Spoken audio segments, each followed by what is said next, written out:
Good morning, or depending when you're watching this, good afternoon, good evening, or good night. My name's Ross, and I was always told how to voice radio, so today I'm showing you an exciting new deck, which has, shall we say, come almost out of nowhere to be one of the top contenders for upcoming tournaments such as US Nationals and maybe even the World Championships.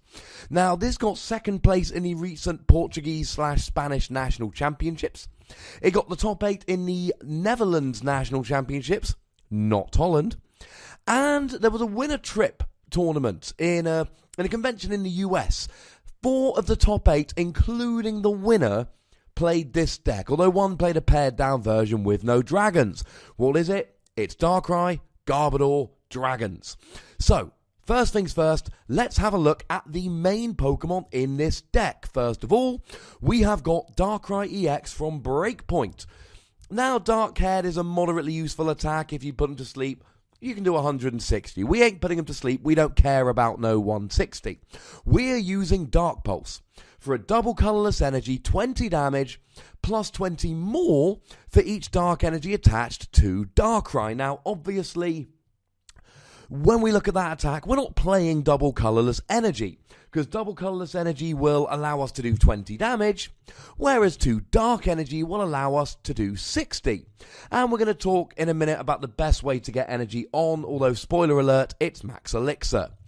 And Darkrai EX is very straightforward. You pile a whole bunch of energy on all of your Pokemon on the field, you smash with Darkrai, you sit there and grin because you've done lots of damage, life is good. Yay. But that's not the only attacker in the deck. And Darkrai is not a nuanced attacker in this deck. We've got a couple of nuanced attackers. Darkrai is boom, smash, in yo face, to put it bluntly. Now, we've also got, assuming you're going the dragon route, and honestly, I'm going to get into the matchups a little bit later on in the video, but I'm a big fan of going the dragon's route, we've got Giratina EX. And now we've got an ability here which stops it being damaged by Mega Pokemon. That's pretty funky because if nothing else, it just means that if you end up against a Mega Evolution deck, a deck that revolves around Mega Evolved Pokemon, it gives you something you can do. Very nice indeed. But really here we are talking about Chaos Wheel. Now, it takes 4 energy, but of course we can use double dragon energy to lighten the load, so to speak. It does 100 damage, that is fine. But it means that during the following turn, your opponent cannot play any Pokemon Tool, Special Energy, or Stadium cards from their hand. And this will stop a whole bunch of stuff. You're against a deck like Night March, well, all of a sudden they can't play any double colorless energy. You're against something like a Mega Ray Quasar deck, well, even if they could attack Giratina, let's say by playing a Hex Maniac to turn off your ability, they cannot play a Skyfield and get enough bench Pokemon down to actually get a one-hit KO on Giratina. They will, without Skyfield, be limited to 150 damage. And of course, you don't have to put up with any of those pesky tools like Fighting Fury Belt, for argument's sake. All looking pretty good. Now, there's also one other Pokemon which is seeing a fair amount of play, and I would consider to be fairly important to the deck, and that is Latios EX. Now, Latios EX has 2 attacks, both of which are useful. We're looking at Fast Raid. Now, it can be done for 1 Psychic Energy, but we're not going to be playing any Psychic Energy here, because Psychic Energy does not fuel Darkrai EX's attack. But we're playing Double Dragon, so you pop a Double Dragon on Latios, you do 40 damage. Why is that good? Because you can use it going first on your first turn. That's pretty nice indeed. Now, there is also an argument here. This is a deck revolving pretty much entirely around basic Pokemon. So there is an argument here that you should be using Fighting Fury Belt. However, this is one of the few decks where I think Muscle Band could be really, really useful nowadays, and that's because Fighting Fury Belt makes Fast Raid do 50 damage, but Muscle Band makes Fast Raid do 60 damage, which means if you're against something like a Pumpkaboo, which is a very commonly played Pokemon, or you're against something like a Froakie, which is another very commonly played Pokemon, you can get a KO with a Muscle Band, but you won't get a KO with a Fighting Fury Belt. So there is an argument here that even though it's an EX heavy deck, if you're playing Latios to try and take advantage of Fast Raid, Muscle Band could take priority over Fighting Fury Belt. Excellent. Sounds like quite a bit of fun. Now, in a tournament like a US Nationals or Worlds, there are going to be many, many rounds. And they're all going to be best of 3. And if you can get the odd win here or there, if you can get 3 or 4 games throughout the entire tournament with just using fast rate to win, that is going to be very, very good for you indeed. Something, and I've played decks with Latios EX in before, one thing that can actually be very useful here, sometimes you can take 2 or 3 prizes in a row with Latios, during which time you can build up your big attackers like Darkrai. Now, there are other attackers I'm going to talk about in a moment, but they are your 3 main attackers, your Darkrai, your Giratina, your Latios. The other big part of this deck, and arguably the thing that's now making it really, really good, is Garbodor. Garbodor was around for a while, saw a fair bit of play, got reprinted, hasn't seen very much play since, but it stops your opponent using abilities. Now, this is useful for things like, let's say in the late game, you play an N. Your opponent's got 2 prizes remaining, you play an N, your opponent draws 2 cards after shuffling their hand into their deck. Now, if you've got a Garbodor out as well, usually when you get End, you're looking for either a supporter or a Shaman. But if you get End when there's a Garbodor out, Shaman or Ultra Ball to get a Shaman will no longer be something you can draw into to do well, to draw more cards. So that can be useful. But really here it's about matchups. And I'll give you 2 examples, although these are by all means not the only examples we've got. And we've got things like Greninja. And you've got Greninja Break's Giant Water Shuriken and Greninja X and Y's Water Shuriken. And shall we say they're pretty annoying when they're dropping all these extra damage counters, while they're not dropping all those extra damage counters if you've got a Garbodor in play with a tool attached. Remember, Garbodor only works with a tool. And yes, your opponent could play something like a Xerosic or a Startling Megaphone to get rid of those tools. Of course they could. But they've got to hit them and then be able to KO the Garbodor in one turn. That ain't so easy. The other deck where I think Garbodor can really shine is against Genesect Bronzong, because Bronzong's Metal Link's ability, shall we say, pretty gosh darn useful in terms of getting all the energy on the field, and that's not going to be possible if your opponent's rocking a Garbodor. Or if you're rocking a Garbodor, depending on whether you're playing Garbodor or not. You know what I mean. I suppose you could even talk about the Water Toolbox deck, which becomes pretty reliant on the ability of Manaphy, the Aqua Tube that gives all of your Pokemon free retreat. Pretty nice. And that's basically the deck. You've got Latios and Giratina, who are good little attackers for individual situations. You've got Darkrai, who can just go toe-to-toe with anything and smash. And then you've got Garbodor to slow your opponent down or win certain matchups. A couple other little points I could have raised. Don't forget that when Darkrai gets KO'd, he only loses 2 energy. So if you get, let's say, 10 energy on the field, Darkrai goes down, you've still got 8 energy on the field. It's not a situation where you're going to lose all of your energy, like a Pokemon we're going to mention very shortly indeed. Don't forget that double dragon energy does count as 2 dark energy. So that means that as you're building up a Latios or a Giratina, you're also fueling Darkrai EX's attack. And Latios EX does have a second attack which can do things like prevent it being poisoned, or for instance Promo Jirachi. After you have attacked, Promo Jirachi cannot get rid of your double dragon energy. All fun little things, and then there are other uses, but there's just a couple of examples. So a couple other attackers. One which you probably will want to play 1 or 2 of is Baby Eviltau. Hey Nick. And Baby Eviltau does 30 damage for a single energy and allows you to attach an energy from your discard pile to one of your benched Pokemon. Now this does a few things. Number 1, it means your opponent has to KO a non-EX, meaning they only get 1 prize. Number 2, it gives you an option for things like Regice, which would stop you attacking with an EX.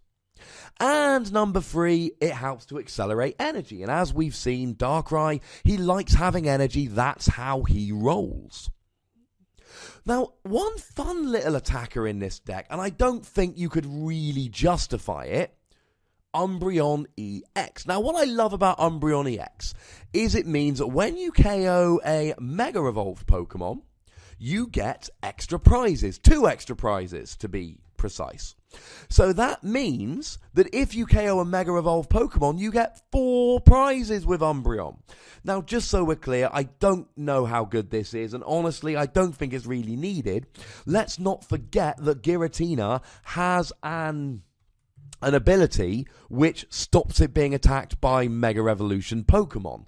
Do you really need to be playing any more Mega EX hate when you're already playing Giratina? Arguably not. I just love Umbreon and the full art. Oh my goodness, it's one of the most beautiful cards that has been released in years. Pulled one out of my box, made me very happy. Now we've also got Yveltal EX. Not a fan. And I've seen a bunch of lists for this online recently. When I was doing my research for this video, I went and looked at every list I could. Most of them had Yveltal EX. Now, truth be told, I don't know whether the really good decks from Origins played them, but I'm not a huge fan. The argument for Yveltal is very simple. Darkrai is weak to fighting. When against a fighting deck, Yveltal resists fighting. So quite frankly, that seems good. There's 2 reasons I don't want to play Yveltal. Number 1, who's playing fighting decks at the moment? And number 2, Yveltal, you have to pile the energy on Yveltal to do the attack. Whereas Darkrai, you can fill up your bench, get the KO with Darkrai. Even if it goes down, you're losing fewer energy than your opponent. Your opponent's got to do at least, 90 damage to KO a Darkrai. 110 if you've got a Fighting Fury belt on there. Although I have already said I'm not too sure how much I love that in this deck. Because, depending on whether you're playing Latios or not. And then they've got to do all this damage, and you still only lose 2 energy, and you're probably going to get the return KO. I think the only reason here for Yveltal EX is to cover your fighting weakness. And honestly, I don't think that's a huge problem, given how efficient Darkrai is when you're set up. And if you're really worried about the fighting weakness, well, Giratina does 100 damage. That basically 2-hit KOs everything. Heck, if you go ahead and put a Muscle Band on Giratina, he even 2-hit KOs Mega Groudon or Primal Groudon and can't be KO'd in return. So I really don't think it's a big problem here. I really don't. Moving on. One other Pokemon I want to mention here is Vileplume. Now, some early builds of the deck actually played Vileplume instead of Garbodor. And I can see the reasoning here. Well, I've already got Darkrai to do a whole bunch of damage. And I've got Giratina to lock them in certain ways, stop them playing special energy trainers and tools and stadiums. So why don't I play Vileplume so they're completely locked? Well, the argument is twofold. Firstly, you need your trainers like Max Elixir. And secondly, let's face it, Garbodor helps individual matchups. Maybe in 6 months to a year, this deck will be played with Vileplume because the decks that people are playing are more susceptible to item lock than they are to ability lock. But at the moment, with the decks we're expecting to see, ability lock is better. So a few other cards then. Well, first of all, you can just go nuts with stadiums. Because Giratina stops your opponent playing stadiums, you can play whichever one you want. Couple of fun examples, Parallel City. You can reduce the damage done by decks like, for instance, Greninja, or indeed you can just limit their bench to 3 Pokemon. And once you start using Chaos Wheel with Giratina, your opponent cannot switch the stadium out. Job's a good one. Faded Town could also be fun here, placing damage counters on Mega Evolved Pokemon between turns, but again, I suppose my point here is the same as it was with Umbreon. Giratina already gives you such a fun matchup against Mega Evolved Pokemon. Faded Town, and it's not a bad play, it just seems excessive. Max Elixir, I've already mentioned. Max Elixir is huge. It allows you to get, if you play 12 basic energy, you should expect to hit 3 out of your 4 Max Elixir. 3 or 4 extra energy attachments in the early game is huge. It's brilliant. In terms of tools, Fighting Fury Belt, clearly here a good play. gives you 40 extra HP on all of your basic Pokemon, and other than Garbodor, you'll be playing exclusively basic Pokemon, so it makes an awful lot of sense. The thing you do have to mention here, of course, is that especially if you're playing Latios, that extra 20 damage could well be the difference, and especially with Night March and Greninja being such huge decks at the moment, being able to KO Pumpkaboos and Froakies on turn 1, going first, and getting an early win, it's just too much like fun to risk not doing it. So let's have a quick look at the matchups for this deck. Now, looking at recent European Nationals since the becoming legal of Fates Collide, since it was allowed for use in tournament play, here are the top 5 decks with the matchups. Night March. Obviously, Night March can go off like a rocket and beat anything, but if you can be attacking regularly with Giratina, stopping them playing double Colorless Energy and Dimension Valley, they're going to be in a bit of a tricky situation. Trevenant, well, it's weak to Dark, and as always, Trevenant decks always have the possibility of getting a turn 1 Trevenant using Wally and stopping you playing trainers or items for the entire game. That can happen, but if they don't, and you get a couple of Darkrai's rolling, you'll probably win the game. Greninja, just get Garbodor out. Get Garbodor out and you are laughing because, and especially if you can get Garbodor out and combine it with something like Parallel City, they're doing a maximum 60 damage per turn with Moonlight Slash. You're doing just fine. Genesect, it's quite reliant on Bronzong, and Garbodor shuts that off. Water Box, for my money, Water Toolbox, sometimes just called Seismitoad Manaphy, can be one of your worst matchups here, but you can still take down the big EX attackers with Darkrai. Now, they play Regice, which could be a problem, but then, of course, you can take it down with Baby Eviltau. Regice just stops the X's once it starts attacking. And they can train lock you with Seismitoad, which can be a pain, etc., etc. But you can still use Darkrai EX for the big KOs, and you've still got things like Baby Eviltau for Regice. And this is the point on which I really want to almost end the video. Not quite, but come pretty close. Let's face it, it's a matchups game. I'm not saying this is inherently some major, amazing, powerful deck. Because when Darkrai from Breakpoint first came out, everybody wanted to play the speed variant, just going for the fastest Darkrai one-hit KOing everything. But this has the matchups, and that's what we're talking about.